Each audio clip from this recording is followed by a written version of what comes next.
So we're going to look at developing listening skills. My name's Shaun. So I'm Shaun Sweeney. I work at Dublin TEFL. We're a teacher training centre, and we mainly do Trinity College London diploma TESOL, as well as a few other bits and bobs.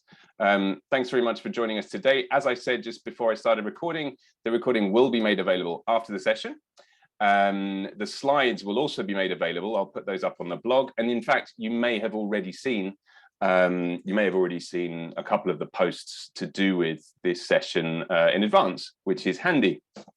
Okay, let's look at the session aims or ambitions, perhaps. It's a lot for the 60 minutes here this morning. So let's prioritize first of all. Okay, look at these 6 items. Which of these, and type the numbers in the chat, which of these are most interesting to you? What do you want to look at today? Just type the numbers in the chat for me there.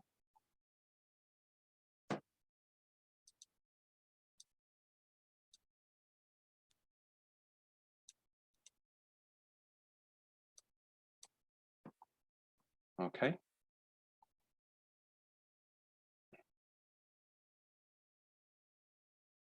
I should have set a limit, shouldn't I? Said you can only choose top 3.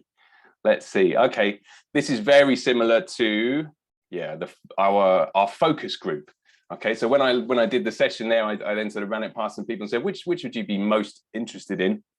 And the vast majority sort of went for, okay, I want procedures and I want techniques, and then it was sort of, it split up, and it depended very much on people. I've looked at who's in the session today, and of course anyone watching, it'll be different audience as well, and there's a vast variety of different teaching contexts and job positions as well. So some of you are helping teachers, some of you are teaching, some of you will have looked at this stuff before and others not. So I'll try to make sure there's something for everybody in here, but the main focus I think we're going to look at is procedures and techniques 3 and 5. Okay, that means I'm going to go through the first couple of things quite rapidly. And there's another reason for that as well. It's been very well documented elsewhere. Okay, other people more eloquent than me and better at writing have written it down or talked about it. They've talked about the difference between scripted and unscripted. They've talked about what learners find difficult. And you yourselves know as teachers as well, a lot of the time what this is. So I'm going to skip through those pretty rapidly. Strap yourselves in. Let's have a look. Okay, so first of all, difference between scripted and unscripted.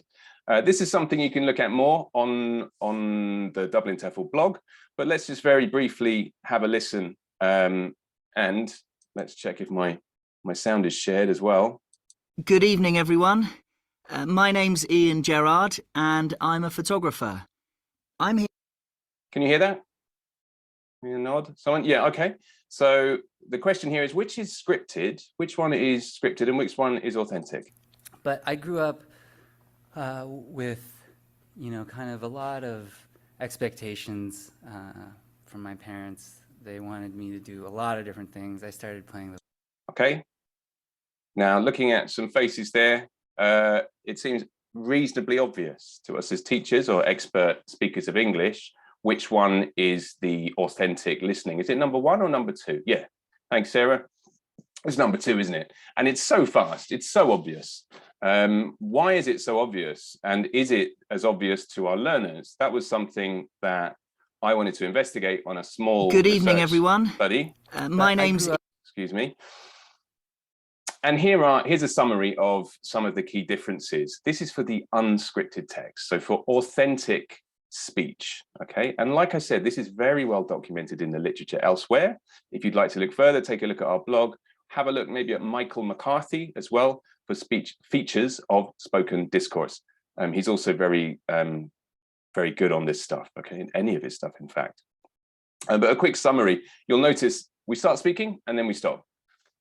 It's not linear. Okay, we take little digressions, and if you go and listen to those source texts, if you fancy it, if you want to listen to that photographer, you'll notice there's a lot of digressions there. It's not A, then B, then C. It's more interpersonal. This is a key thing that can cause problems with my learners, and I don't know about yours, because it doesn't appear in a lot of published ELT materials for teaching or for assessment. You don't get these little discourse markers like, which are so common in authentic speech when it's unscripted. Irregularity, there's no surprise there. We speed up, we slow down. Average speed is in fact about the same when you look at scripted versus unscripted, but the regularity is quite different. Sometimes you get a massive rapid burst and other times it's quite measured. Same with the volume. Sometimes we might mumble.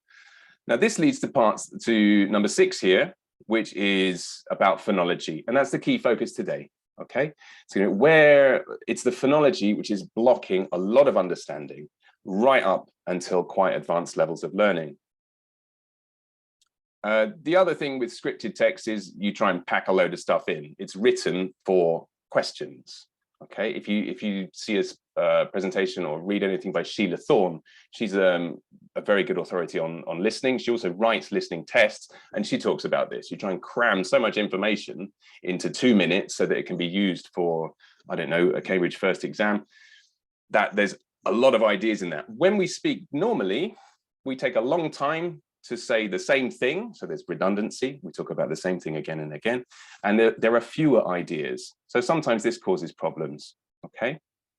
And a last thing to note is maybe things like a structure, maybe like anecdote structure, where we talk about there's a complicating event and then we resolve it. And then we say, oh, and that was good and that was great. That happens a lot in authentic speech. And sometimes, because it's poorly understood, perhaps, it's not there in the scripted material, okay? One person in my study mentioned this. They said for the Cambridge first listening they were listening to, they said they gave a lot of facts, but I don't know why. You know, I didn't see the point because they're not really speaking to anybody. So there weren't any things like evaluative comments on a lot of the things that they were saying. You know, we do this all the time, and that's important, and that's great. And the reason I did that was so there's a lot more evaluation in unscripted speech. If you want to read more about that, do go over to the blog. Okay, like I said, I don't want to spend ages looking at those learner issues or those differences because it's so well documented elsewhere. Difficulties that they had in summary for the scripted speech were distractors. We don't add distractors when we speak normally. The fact that there were loads of ideas and then occasional decoding errors, usually to do with vowel sounds, something like that. Okay, this was in the exam text, the FCE text. Compare that with the unscripted, authentic speech. There's the fact that it wasn't linear. And this is the main one, decoding errors in rapid bursts of speech. So basically, we're talking about features of connected speech, elision, assimilation, coalescence, fusion, all of those different terminology aspects you might see on a training course or you might have read about. These are the things that really cause trouble for our learners. Sometimes called hypoarticulation or under articulation. Okay, so a lot of the time people say we need to have more exposure to authentic listening. Go home and watch Netflix, listen to some podcasts. Maybe I'll bring that into the classroom. Is that the answer? It's one answer, or it's part of the answer, but it's not the full answer. And this leads us on to one of our main points today. What procedures do we use? You know, what can we've got the podcast, we've got the video, or we send them home to listen to this. What do we tell them to do? And that's what I want to focus on especially. Also, something that's been well documented elsewhere is how the standard procedure, or the so-called comprehension approach, is insufficient. Okay, John Field, of course, talks a lot about this when he wrote Listening in the Language Classroom. I'll give you references at the end. He says exactly this. You know, there's far too much focus on getting correct answers, basically testing listening, and not enough on teaching listening, not enough on developing the process. Now, there's lots of processes that we go through as expert listeners when we listen. Lots of cognitive processes, but one of the most basic ones is this decoding. And again, I've talked about this elsewhere. So this is something maybe to go and have a look at and say, okay, what is decoding? Essentially, are you catching the words? It's when you're listening and saying, what did they say? I didn't get that. And maybe then you switch on the subtitles, for example, if you're watching TV and it's like, oh, well, I know that word. Why didn't I get that? You know, and we have this with our learners as well, no? It's like they have that when they look at the transcript, they're kind of pulling their hair out saying, well, why didn't I get that? I know these words. What's the problem? And the problem is the phonology, okay? And we can call this process decoding, matching up the phonology with the words we know, okay? Who says this? Anyone hazard a guess at the author? This is a possible procedure, one element of a procedure which is really important. By the way, when we say transcribe, I'm not talking about phonemic transcription using the IPA. I'm just talking about write down what you heard. Listen and write down the exact words. I'm looking in the chat just in case anybody is feeling really on it this morning and wants to hazard a guess at the author.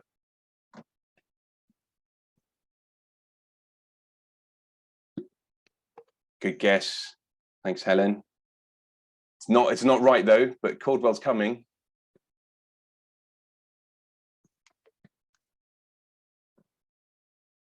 Okay, I'm going to show you. This one was John Field. Now, this happened to be from a presentation a few years ago, but it could be from almost any of his presentations or from his book about how to work with a traditional approach, like using a course book even, even maybe not with authentic listening, having that traditional approach of comprehension questions. What else can we do? And this comes towards the end of a sequence, okay? Replaying short sections and writing down what you hear. Now, there's a few techniques we can use, but one of the easiest ones is to create a gap fill. Take the transcript and then blank out the difficult bits, okay? This is something I linked to before the webinar in one of the blog posts, and maybe you saw it. Did anyone have a look at the gap fill challenge? A couple of nods. Oh, wow, great stuff. If not, and if you're watching on replay, have a look at it, skip over to the blog and see if you can do the gap fill challenge. Pause the recording now. Now, I promised the answers, so I'm going to give them. Which was the gap fill to use? Well done. Yeah, some people are typing in the chat. Good, get involved. Was it 1, 2, or 3? If you did do the gap fill challenge. Oh, good stuff. Well done. Yeah, exactly. It is number 3. I'm very quickly going to go through this. Again, I've talked about this elsewhere. And also, I can post the answers back up on the blog as well. So I'm not going to spend ages looking at this. But it's essentially look at the bits which are difficult to catch, okay?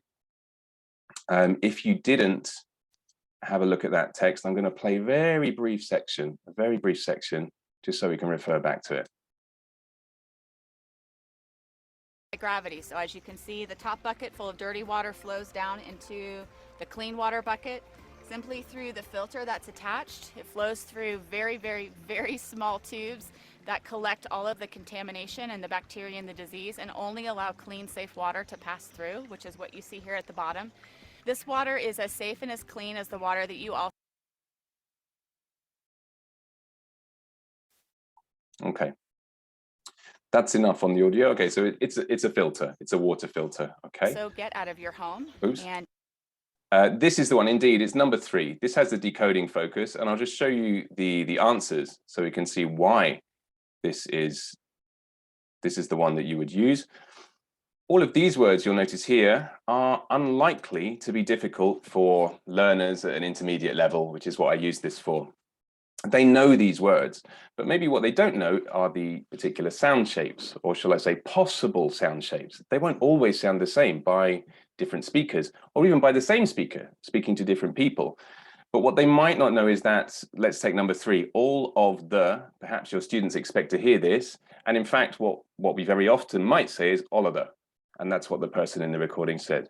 What do we have? All of the contamination, all of the bacteria. Notice as well, even things like and, the, it might seem very simple, and our learners might be able to get an overall meaning, but they might still struggle to catch, like, what were those exact words? And, the. And when you slow it down and you listen again, often we might just say or the. We take this for granted because we're expert listeners. We're proficient users of English, and that's why we take it for granted. But when you're learning, you just need it pointed out, and you need practice encountering it again and again. Okay. Things to look for when you are analyzing a transcript and creating your own material are words that are difficult to catch. Anything that's a bit fast when you're starting out with this stuff. Then you start developing an ear for things that come up again and again. Okay. I've said here phrases difficult to segment. Basically, if you have 4 words like as, safe, and as, a learner might hear it as one word. I might think it's one word. as safe and as safe and as safe and as safe and as. Once you take it out of context, it's like, oh, actually, yeah, is that 4 words? That's that would be unusual, you know, if you're a learner listener. And then look out for things like streamlining. This is a term you might come across more and more recently. Mark Hancock talks a lot about this now. He's got a new book called Connected Speech for Listening, which is very good, and I'll link to it at the end. Richard Caldwell talks about this as well. I'm just looking at the chat there. There's also stuff about, thanks very much for showing that, from Cecilia Nobry about using get feels meaningfully. Nice. But yeah, streamlining, basically under-articulating, not things we might traditionally call elision or assimilation, or just completely reducing forms, okay? Adverbs are a very good example. So instead of saying probably, we often say probably. Or there would be a range, right, from probably to probably in different situations, okay? Streamlining. Okay, the other ones, this one was about vocabulary, which is fine. Nothing wrong with vocabulary from a text. You know, that's something definitely I would do in a class, but just be aware, this is not developing listening skills. This is teaching language through listening, okay? Which is great, but it's not what we're looking at here, okay? Similarly, the gap fill number 3, this is about details, and this is about listening comprehension, which, yes, maybe is something you want to do. Okay, these are the details. This is like, what's happening with this water filter? You could do this through comprehension questions. Maybe you label a diagram. There's loads of different ways you could do it. It's testing. It's not developing the listening skill. Again, that's fine, but just be clear what your purpose is when you create your material or when you analyze material that's been published. Okay, so this is the one that we would maybe use at a certain point in our procedure. Okay, let's take a look at the particular features that pop up. Okay, multi-word clusters like full of, could be fuller, okay, or some of the. Okay, look out for things that are frequent, that come up again and again. Hesitation devices like adverbs we mentioned, probably, certainly, Ashley. Function words, a lot of the grammar words that are unstressed. It's not only function words that can be unstressed, but it's a very common candidate. And like I said, things that might be segmented poorly. And things Richard Caldwell has called squeeze zones or crush zones, basically really fast bits.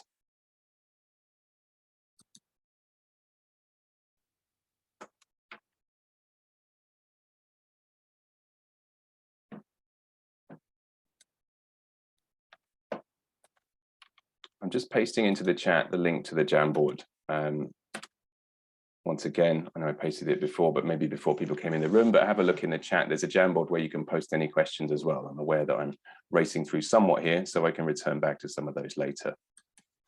Okay, well, let's get to what we said we'd focus on a lot, the procedures, okay? I've called this fond from a text, not particularly original. You're probably familiar with a lesson-shaped language from a text, even if you don't call it that. If you use ELT course books, this is how they are structured. It's what Jason Anderson has called CAP, context, analyze, practice. You open up unit 6, there's a reading or a listening, you do some comprehension work, and then underline all the phrasal verbs, or underline all the past tenses, or underline something, you focus on it, you analyze it, and then you practice it. We can do the same with phonology. It's not very well catered for currently in a lot of resources, but this is something that we can do. And this is something that we develop a lot with teachers here at Dublin TEFL. When people are working on DIP TESOL, for example, this is something that they would do a lot of. There's a couple of different ways of going about it. Okay, so I'm going to show you the planned font focus and the reactive font focus. As we do this, I suppose, ask yourselves, do you do this? And which would be easier, do you think? Or which would be easier if you're working with other teachers, which would be easier for teachers who you're working with, okay? So first of all, play the recording, play the video, play the audio. GIST question, now this can be super simple. GIST question I often use is, what are they talking about? Okay, so don't spend ages devising questions. I think it can be super simple. These could be oral as well. They needn't even be written down. It'll depend a lot on your learners, okay? Then get a much more detailed understanding. This could be with detailed questions. Maybe if you are using published material, you already have the questions. Okay, so it's just great. Let's just use those. Get to a level of understanding that's pretty high. So let's take our water filter example. At this stage, they understand, at stage 2, they understand, okay, there's a water filter. It's made by a charity. There's 2 like buckets and it goes in the top and it comes out clean at the bottom, and this is great for families, and they understand all of this at this stage. What they don't understand is the exact words that have been used, and there will be certain moments where like, what did they say? I'm like, I didn't get that, but I get it. It's a water filter and I know all of those details. That's when we focus on the planned perceptual difficulties, and my suggestion of an easy way of doing this, especially initially, is with a gap fill. So you take the transcript, you play the video or the audio, and you underline which bits are really hard, okay?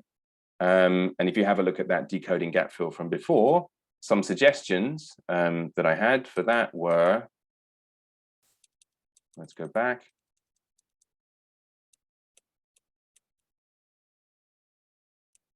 Were these. So as you can see, fuller, older, under, and only allow. These things that are said quite rapidly, which are quite easy, but probably they didn't catch. Okay, I've certainly predicted that's what they didn't catch. Okay.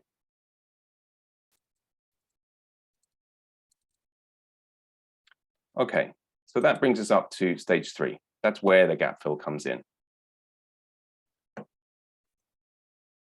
Once you've done that, once they've completed all the gaps with your help, okay, so they can do this individually, they can write what the words is, they can check with their partner.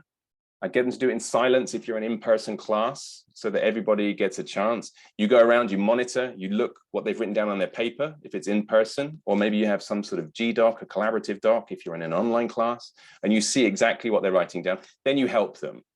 How do you help them? You rewind and you play again. Or you use yourself, what you might call a human tape recorder technique. So you repeat that part, all of the, so you can slow it down and speed it up as appropriate. Maybe you give some clues. You say, how many words is it? Is it 1 word? Maybe the learners say, yeah, it's 1 word. And you say, no, it's 3 words. And then, oh, okay. And this is part of the problem, okay, part of the segmentation problem. So maybe you then write that up on the board or onto your Google Doc or whatever you're using. You give them some support to reach those answers, you know, what's in the gap. And it's the process, once again, that's more important than actually getting the exact words. It's going through the process of listening again and recognizing the words that we know in a continuous stream of speech. Once you've got all of those, you would then reflect. Listen to the whole thing with the transcript is super useful. So once they've got that, it's like, right, now listen again, just listen, you don't say anything, read the transcript and listen. And it gives them another chance in context to recognize those things. So like, oh, okay, so Oliver, it sounds like that. Okay, great. Also reflect on the process. So that would be, is this useful? Is this a useful process? Playing and replaying. Can you do this at home? Can you do this when you're watching your favorite series? Would you watch like a 30-second bit and write this down? You can ask questions like that to promote autonomy. Also reflect on the learning. Very simply, what have we learned today? Okay, and it might be that we've learned that going to is actually gonna, and it's pretty much always gonna, or have to is have to, or that they go together in gonna have to. And whatever it is that they've learned about the pronunciation, make it explicit, you know, make them write it down or put it up on the board so that it's there.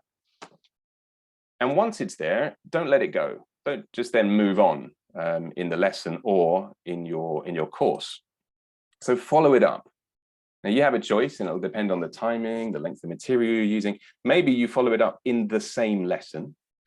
Maybe you do it next lesson or in a few lessons time. You come back and say, remember how that person said some of the, okay, do you notice it happening in today's listening as well? So make the connections, just like you would with vocabulary, just like you would with grammar. Okay, you don't just leave it, you've got to come back and recycle it. I've said here, it could be in the same lesson even before number 4, maybe even before reflecting on the process. You could have, for example, a predict and check technique. So they see one example of all of the. Then you say, look at the transcript. Can you find any more examples where you think it will sound the same? They highlight, they check with their partner and says, okay, now headphones on, listen again. Or you play it with the whole class, or however you're manipulating the audio, they listen and check. And very often what I find when I do that is that they kind of look surprised and pleased. Like, oh, okay. Because at the beginning of a lesson, they'll be like, this is impossible. There's kind of like, it's almost like different stages. Rejection. It's like, no, this is impossible. I can't do it. Then there's anger. It's like, why do you do this? You know, it's like, why do you say that? Why is it all of the, and then you say all of the? It's not fair. Okay. And then there's kind of acceptance and coming around. It's like, oh, okay, so now I know that. And yeah, I predicted that and I can hear it now. It's going to be hard and this can't be an isolated lesson, but I feel there's that sort of motivation is fed into. This is now not something that's impossible, but something where you've helped them in this lesson and you've pointed out, this is going to help you in the next lesson. This is going to help you when you're listening to things at home as well. So that's the planned fun focus, okay? Before we look at the reactive, what about you? Do you ever do something like this? You can have a look in the chat. I can see a bit of back channel happening already, so I'm just going to catch up on some of that. What about you? Do you ever use this? Feel free to come on the microphone as well if you fancy.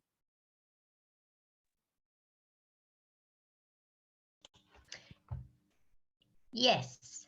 Hello. Yeah, Susie, I've used it. One thing that I find is that sometimes, although students can see the value of it, at the same time, they're reticent to do it a lot because it's like, well, I understood the text.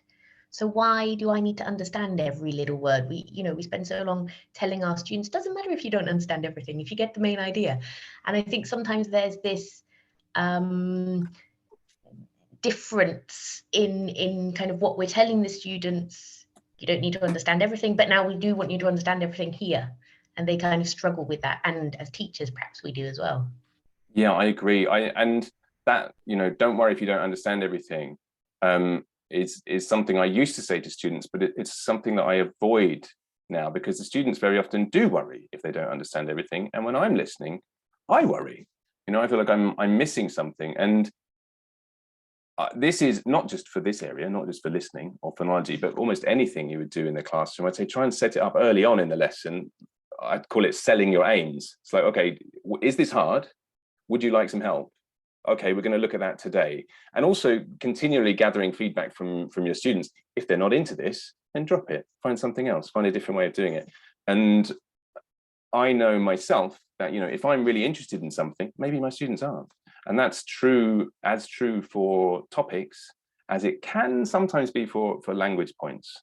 So yeah, it's something to be guarded against. But yeah, I would say I personally avoid saying, don't worry if you don't understand everything, unless I have a particularly nervous student who needs a lot of support. I think far more motivating is to say, yeah, you don't understand everything, but this lesson is going to help you. And then at the end of the lesson, come back and say, did you find that useful? And if they say no, then try it one more time and then drop it. Like, don't just drop it completely, but the vast majority of the times where I've done this, where I've helped teachers do it, the students come and say, oh, okay, yeah, that was valuable. And we need to point out the value of it as well. And like I say, this isn't just true for phonology, it's true for grammar. It's like, is this grammar useful? Where's this grammar going to be useful? When can you use it next? Okay. Any other comments on this procedure for the planned font? I know I can see there, Anthony, I think you said, yeah, it's difficult. Sometimes our predictions are fallible, with the gaps. Absolutely, completely agree. And, sometimes, yeah, something will come up where it's like, oh, I didn't think they'd struggle with that, but they did, or vice versa. And that's part of our process as materials developers and material designers. And that's okay. It's like, well, that gap didn't take particularly long. Let's move on. But there's another way of doing it, a reactive font focus. So let's take a look at that. Here, you'd start off in the same way. Play the recording, play the video, and then you've got a reactive font focus. How do we do this? Build the meaning together through paused playback. This is something Sheila Thorne advocates, or one method, sorry, that Sheila advocates. Going through and pausing and asking probing questions orally. So, okay, what are they talking about? Why did they say that? And slowly building up meaning. Focus on the perceptual difficulties students have as you go along. So it's like, okay, while you're going along, students will let you know somehow what problems they're having. And all of these problems, once they're resolved, contribute to building meaning. You've got those two fundamental questions. What did they say? What does that mean in this context? Okay, if they don't get the first one, what did they say? They're not going to get the second. Okay, you can't jump to the second without that. So you can do these issues one by one. How? Well, I said use a diagnostic tool. Okay, here's a few examples. It's not an exhaustive list, but here's a few examples. Students note down timestamps where they have difficulty. Okay, very simple. So, okay, write down where you didn't get it, and we'll look at that bit together. Okay, this could be on a piece of paper or a collaborative document. It's even something I've seen people set for homework, for exam classes. Kyle Duggan, who writes for Dynamite ELT, is a great blog for exam classes. He talked about this at IH Barcelona conference a few years back. And anyway, it's a technique that's really valuable. Just write down when you had a problem. Or they raise their hands, they say, stop. This is quite handy for one-to-ones, or they just control it. And you can say, okay, press a space bar whenever you want, and we'll talk together, or they have comprehension questions, and maybe this is published material. So you've got a list of questions. Maybe it's exam prep. There's going to be questions there. You focus on the wrong answers. So it's like, why did you say that? And speak together. Why did you? Everyone seems to have the wrong answer for number 8. That's the one we're going to look at. Let's replay that section. Okay, and maybe I'm going to repeat things and slow it down in that sort of human tape recorder technique. Then you continue. Okay, you get to complete understanding. Listen again with the transcript and say, okay, what bits were difficult? Why? What have we learned about connected speech? And then we're going to follow up on that in a later lesson or later on in today's lesson. Okay, so this is the reactive path. Looking at the two, which is more difficult? I'm looking once again in the chat.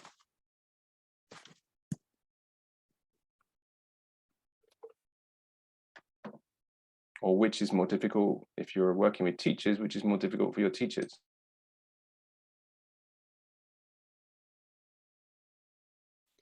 I mean, some teachers might find the reactive fawn focus a bit more intimidating if they've never done it before, or if they're not sure about how to work with like emergent issues as they come up, or they don't have a lot of experience with that. Some teachers might find that intimidating. I know that I did the first time I did any sort of reactive work in the classroom. So, Sure. Yeah, I agree, and that's what I would expect. I think it's like, if you've never done it, you're going to find it hard. So what I often suggest is to do the plan font first, or help people to do the plan font, and then work towards the reactive. And exactly as you say there, Helen, it's like, it's not just phonology, is it? It's any bit of language. It's a bit like planning a grammar point versus waiting to work with student output. We might say that the second path is more effective, but until you try planning it, going along the first path, you'll find it tricky. Okay. Do a bit of both. I think that's what I would advocate for. Okay. Let me have a quick look through the chat as well to pick up on any other points. One thing that I see coming through the chat is talking about length of the input, especially, let's take, for example, a Netflix show or something like that.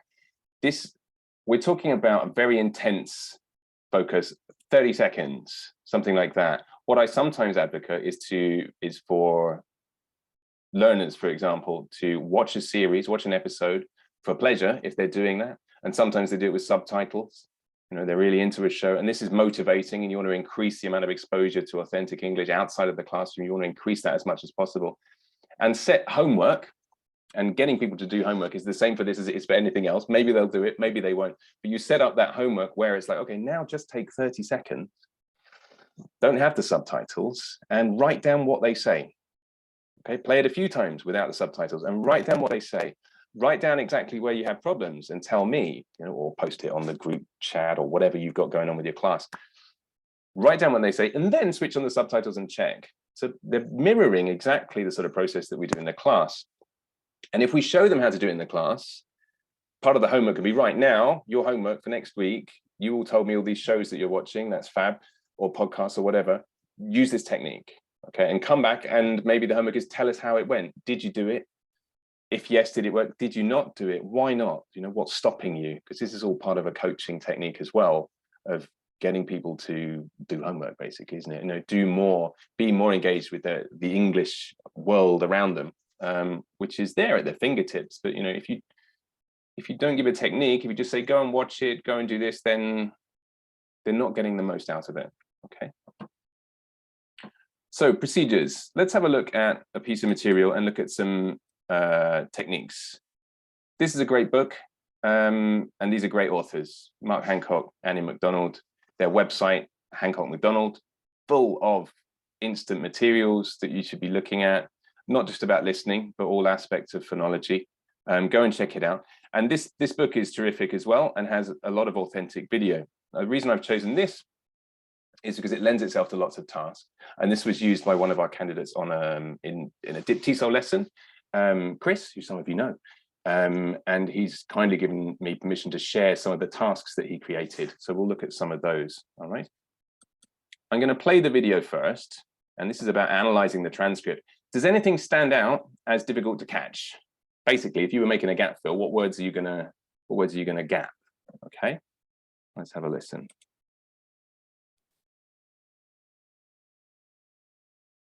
On the Isle of Wight, well, the thing is, we get lots and lots of festivals every year. It seems that every weekend there's another festival going on. So we got lots of chances to go to music festivals, classic car festivals, whatever. And there's a big art scene on the Isle of Wight.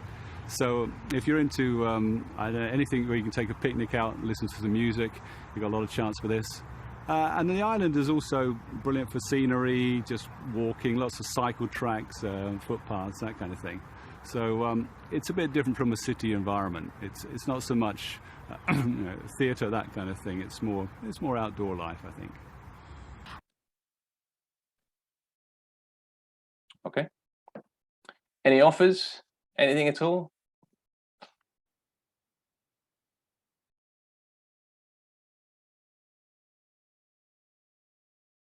I'm going to go back and play the beginning. Well, when I lived on the Isle of Wight, well, the thing is, we get lots and lots of festivals. On the Isle of Wight, well, the thing is, we get lots and lots of festivals. Notice anything that might be tricky? Thingies, nice. Lots and lots. And you've said lots of elision, yeah. What's this? Wellathinis. Yeah, very good. Okay. A minute. On the Isle. Now, I would probably teach Isle of Wight. I think that's worth pre-teaching. I'm not a massive one for pre-teaching, I have to say, but that's something that might trip them up. You have an alternative as well, though. They'll be saying, what did he say? He's talking about a place, but I don't know that place.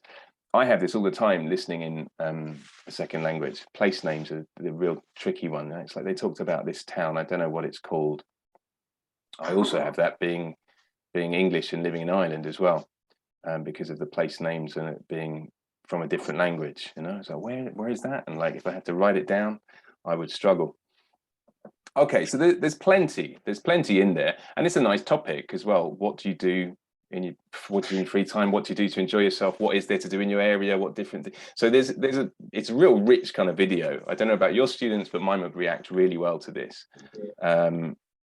So what can we do with it once we've done our gap fill? Let's have a look. I've made a pretty visual of different techniques. Okay, take a screenshot now. It's breakout room time. Finally, 45 minutes in. You might get to talk to each other. So take a screenshot here. Which of these techniques do you know? Okay, now we've talked about the decoding gap fill. We've talked about that just now. So I'm just going to show you. If I click on that, hopefully, yeah, there we go. You just do this. You blank out certain bits, and the bits I've blanked out. Let's see if there's lots and lots of. There's a lot of swish into. Got a lot of. kind of thing. Okay, so you can't blank out everything. So, you know, about half a dozen's good. There's a decoding gap fill. Okay, so that's one technique. Okay, how about the rest here? Which of these do you know? And choose two you'd like me to show you. Okay, when we come back, we'll have a vote. Okay, I'm going to share all of these incidentally on the blog, so you can go and have a look later. But let's have a look at a couple together here. All right, I'm going to put you into breakout rooms for 5 minutes. Before we do, let me see, how many are we there? I'm going to put 4 in a room, so 4 rooms. Before we do, please take a screenshot.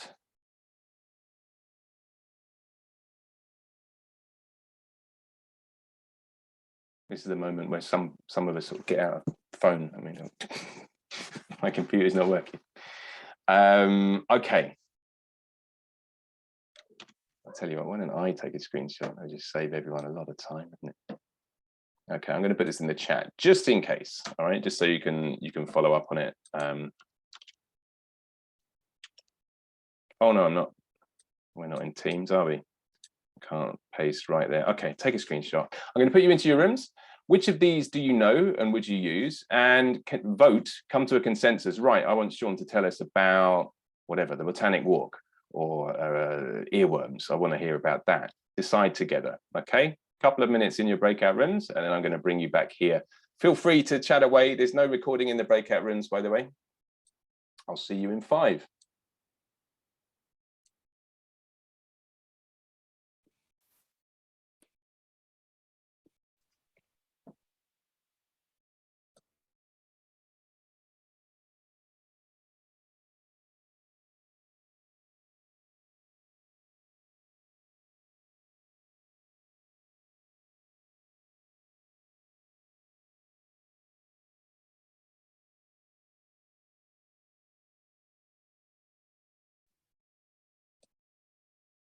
Welcome back. There we go. All right, let's I'll share that screen once again. And we'll take a look. Take a look together. Which of these you'd like to hear most about? You'd like to hear more about? Let's see. In room 1, who do we have? Elena, Helen, Maria, and Susie. What would you like to hear more about? Let's choose one per room first of all, and see how we get on. What's your number? One we were unanimously wanting to hear was phonetics. Yeah. Folk phonetics. All right, for the spelling, isn't it? Okay, so maybe your learners don't know the IPA, so you can use some kind of folk phonetics. Let's take a look. So this is from Chris's lesson once again. Here we go. As you can see, he's just written down, instead of using the IPA, he's written down Golo, Golora, Golo, or other. Learners listen. Is that going to have audio? Oh, anyway, you got a lot of chance for this. It sounds like that. Okay, you got a lot of chance for this. And they had to choose which they heard. There's no correct answer. Notice, it's more about raising awareness of how this can sound. This is one place you could use folk phonetics. Here's what else did he do? Oh yeah, he got them to say here we're moving into a botanic walk, by the way, Richard Caldwell's garden, greenhouse, jungle metaphor. But can you say it to yourself in citation form? That's what he's asking. You've got a lot of chance for this. Then he asks them, send me a message. This is an online class, by the way. Send me a message if you think you know the missing words. So there's a diagnostic tool that's being used there. And then try saying it yourself. This is the kind of say it to hear it approach, which is often advocated. So try saying you got a lot of chance for this, you got a lot of chance for this. Why? Do we want our learners to talk like this? Not necessarily. Maybe they don't want to. Maybe it's not a good idea for international intelligibility. But for listening, if you can produce something, you may be able to recognize it more the next time you come across it. So basically, folk phonetics, you don't have to use phonemic script if that doesn't work for you or your learners. You can use some sort of folk phonetics. There's a few, and this can be combined with other techniques. If you have a look at Mark Hancock's resource packs, for example, they often make good use of folk phonetics as well. Okay. Room 2, Anthony, Hélène, Lala, and Margot. What about you? Can you choose another one you'd like to hear about? Should we go for the botanic walk? Yeah. Let's do the botanic walk.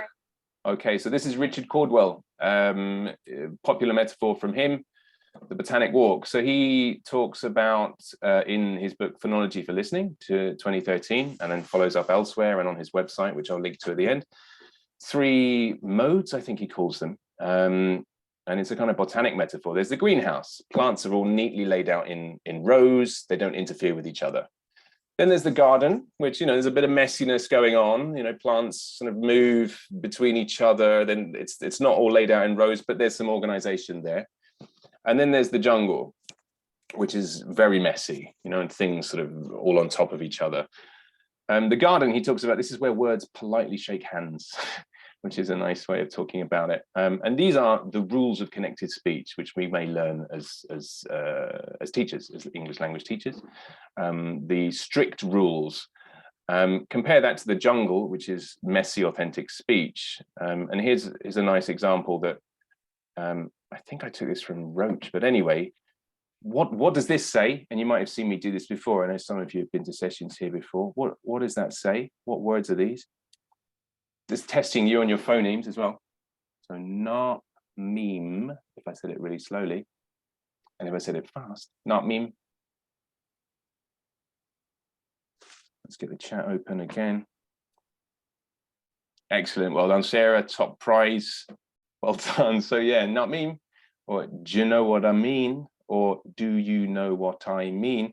Now, we're not saying that this is the correct way to pronounce it. We're saying this is a possibility when you're listening to fast, unscripted, authentic speech. And the botanic walk, he says, well, why not take the word or the chunk on a botanic walk from citation form through the garden and through to the jungle. If you do this in person, you could even stand at a different part of the board. You could get learners to stand up and do it if you want, if that works for your class. I've done this where I've in a Zoom class, I've had 3 different pictures behind me, where I've moved from one to the other on the screen. And we could do that. Okay, so it's just showing the different sound shapes that words can take, and always emphasizing that this is about what's possible and what's possible to hear, rather than you must sound like this.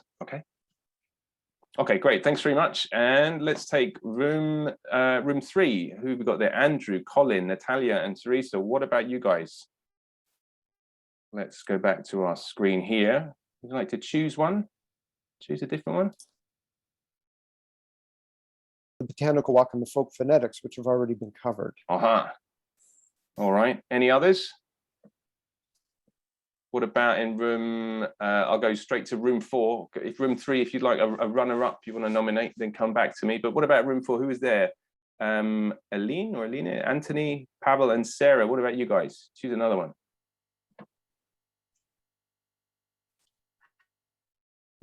Broken record and microloops. Okay. Yeah. Let's have a look at this one. Again, this was from Chris's lesson. Let's say these together. Okay, so number 1, say it in your head first, and then repeat it. You could take it, you could take it, you could take it, you could take it, you could take it, you could take it, you could take it, you could take it, you could take it, you could take it, you could take it, you could take it. Everybody? Do you want to put your mics on? Go on, why not? It is recorded. You could take it, you could take it, you could take it. You could take it, you could take it, you could take it. Okay, great. And next one, go, lot of go, lot of go, lot of go, lot of go, lot of go, lot of go, lot of go, lot of go. So you'll notice that you're focusing very much on the sound. Okay, it becomes surreal and abstract, and that's an important thing. And again, this is advocated by Richard Caldwell, who says we focus so much on meaning, we focus so much on don't worry if you don't understand everything, just get the overall meaning. We focus so much on that we ignore the sound substance. And if we start focusing on the sound substance as well, not exclusively, as well, this creates that memory trace that means we'll be able to recognize once again when we hear it coming up again. So this is, by the way, there's a lot of, there is a lot of. Zabir, I like, this is my favorite, I think. Zabir. What is this? Zabir. There's a bit. Excellent. Well, Anthony, yeah, it's a bit, yeah. It's a bit good, it's a bit difficult, it's a bit tricky, it's a bit, very, very common. That kind of thing I think we're happy with. Okay. So we're going to head back there. All right, back to room 3. Did you have a runner-up for us? Choose another one. This is going to be our last one, I think, and the rest will be relegated to the blog. Maybe earworms? Okay. Now, jazz chants is very old school for productive pronunciation, but you can use the same thing for receptive. It's Chris again. So he created this from those chunks. We got a lot of chants to speak English in their class. It's a bit different from the things that I studied in the past. Maybe this is your thing. Maybe this is really not your thing. This, personally, I have to bring myself to this place. This, I think instinctively, I would avoid this. I'm quite, maybe it's just, you know, being shy and retiring. But anyway, you can create your own, but also have a look at Hancock MacDonald. There's lots of really good ones. He calls them earworms, and you can find a lot on his social media channel, I think on Instagram and on LinkedIn as well. Raps, but basically these are jazz chants, aren't they? You focus on where's the stress in each chunk, and then where's the unstress, okay? And it's the unstress that's causing decoding difficulties, okay? All right. Okay, there's a vast variety then of these, and I will follow up on the blog because we're up to time there. I'll follow up on the blog on these. Let me just skip right through to the final section where I'm going to share some resources with you guys. Okay, if you're a reader, here are some great books, okay? And this will talk about the difficulties learners have, the procedures that we can follow, problems with current procedures. I'd recommend all of these if you can get hold of them. I'll share all of the slides from this session, which will also have some illustrations of some of those techniques that we haven't had chance to talk about.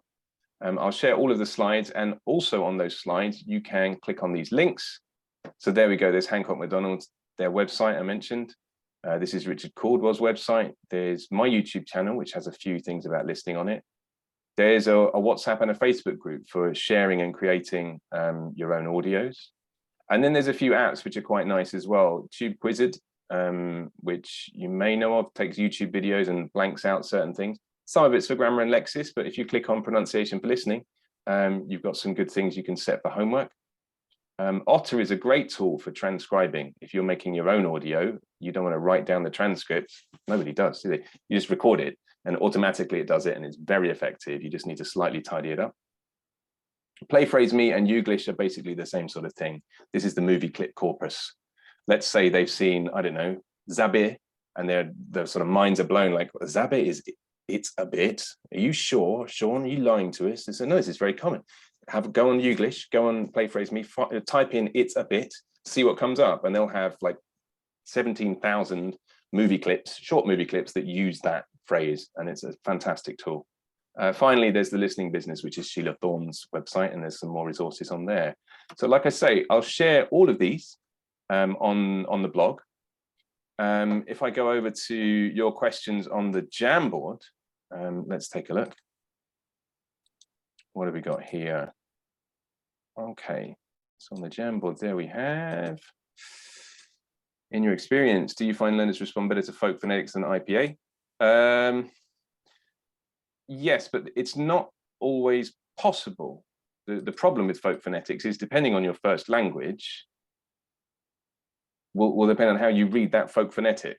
You know, so I have the way that I would read it because my first language is English, and it might be quite different if your first language wasn't. Okay, and that's why we have the IPA, isn't it? So it's something that I would use a bit of both, and depending on how long I've known a class, I've had elementary learners where we start using the IPA immediately and they respond very well to it. Completely depends, you know. Try with your own learners and in your own context. Use a bit of both, I think, could be handy.